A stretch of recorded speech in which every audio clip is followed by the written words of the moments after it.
এইচএমপিভির কারণে সীমান্তে সতর্কতা জোরদার করা হয়েছে। দর্শক, আরো খবর জানাতে রংপুর থেকে যুক্ত হচ্ছেন সহকর্মী রেজাউল করিম মানিক। মানিক, এই ভাইরাসটি প্রতিরোধে উত্তরের সীমান্তে কি ধরনের পদক্ষেপ নেওয়া হয়েছে জানাবেন?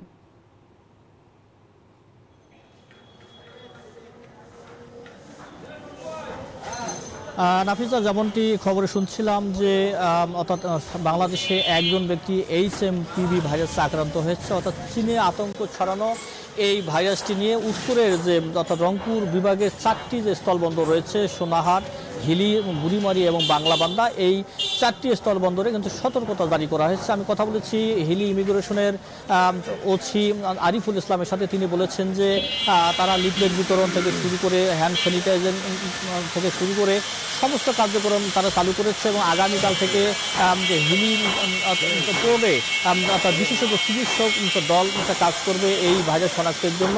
এছাড়া আরেকটি বিষয় বলি যে বুড়িমারিতে আমরা কথা বলেছি, সেখানে সতর্কতা জারি করা হয়েছে। সেই জায়গায় তো অর্থাৎ আগামীকাল থেকে মেডিকেল টিম কাজ করার কথা রয়েছে।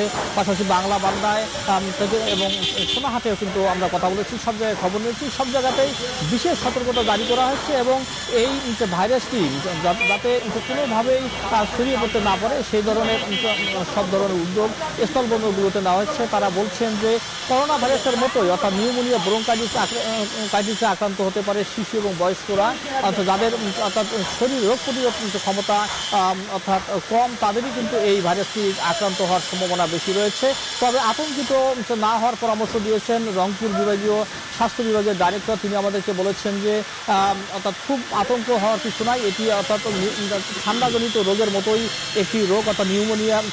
এটি আক্রান্ত হলে শ্বাসকষ্ট থেকে কিন্তু অন্যান্য কিছু হতে পারে, এমনটাই কিন্তু আমাদেরকে বলেছেন। আর স্বাস্থ্য বিভাগও সর্বোচ্চ সতর্ক রয়েছে। তারা বলছেন বন্দরগুলো শুধু নয়, যে লালমনিরহাট, কুড়িগ্রাম, দিনাজপুর, ঠাকুরগাঁও যে সীমান্ত এলাকাগুলো রয়েছে সেখানেও বিজিবি সহ অন্য বাহিনীকে সতর্ক থাকতে বলা হয়েছে। তো এই ছিল আমার কাছে রংপুর থেকে সর্বশেষ। নাফিসা। মানিক, আপনাকে ধন্যবাদ।